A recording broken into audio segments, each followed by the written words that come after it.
1752 সাল থেকে দিনাজপুরের ঐতিহাসিক কান্তজিউ মন্দিরে রাস উৎসব উদযাপন হয়ে আসছে।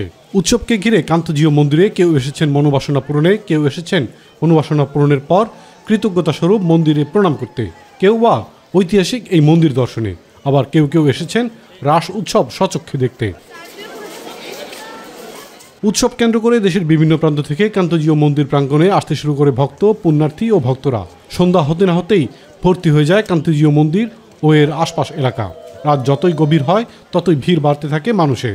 আমাদের সকল ধর্মের যে সম্প্রীতির ক্ষেত্রে একটি অগ্রণী ভূমিকা পালন করে। সনাতনী ভক্ত সহ সকল শ্রেণী পেশার মানুষকে এই রাসমেলায় অংশগ্রহণের জন্য আহ্বান জানাচ্ছি। এখানে আসলে আমরা পরমেশ্বর ভগবান শ্রীকৃষ্ণের কৃপা আশীর্বাদ লাভ করি। উৎসব মুখর পরিবেশে এখানে অনুষ্ঠান হচ্ছে, নিরাপত্তা ব্যবস্থা খুবই চমৎকার। এবার সুযোগ বুঝে ভগবান আমাকে নিয়ে আসছে, আমার খুব ভালো লাগলো এখানে।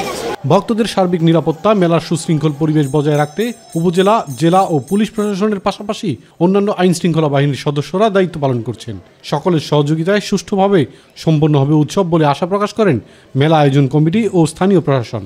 আমরা সার্বিক এখানে যারা ভক্তবৃন্দ আসবেন তাদের সার্বিক নিরাপত্তায় সর্বদা প্রস্তুত আছি এবং মেলা শেষ পর্যন্ত আমরা থাকবো।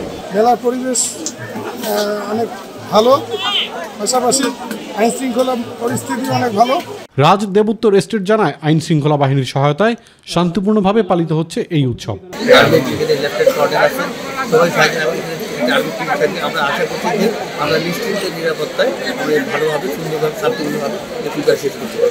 জনশ্রুতি আছে তৎকালীন দিনাজপুরের মহারাজা প্রাণনাথ রায় 1722 খ্রিস্টাব্দে মন্দিরের নির্মাণ কাজ শুরু করেন। পরে 1752 সালে তারই পালকপুত্র রামনাথ রায় মন্দিরের নির্মাণ কাজ শেষ করেন। কান্তজিউ মন্দির বা কান্তনগর মন্দির নবরত্ন মন্দির নামেও পরিচিত। 18 শতকে নির্মিত এই মন্দিরটি 3 তলা বিশিষ্ট ছিল এবং এর 9টি চূড়া বা রত্ন ছিল। 1897 সালে ভূমিকম্পের ফলে চূড়াগুলো ভেঙে যায়। পরবর্তীতে মন্দিরটি সংস্কার করা হলেও চূড়াগুলো আর যথাস্থানে স্থাপন করা সম্ভব হয়নি। ইলিয়াস কমল, মাই টিভি।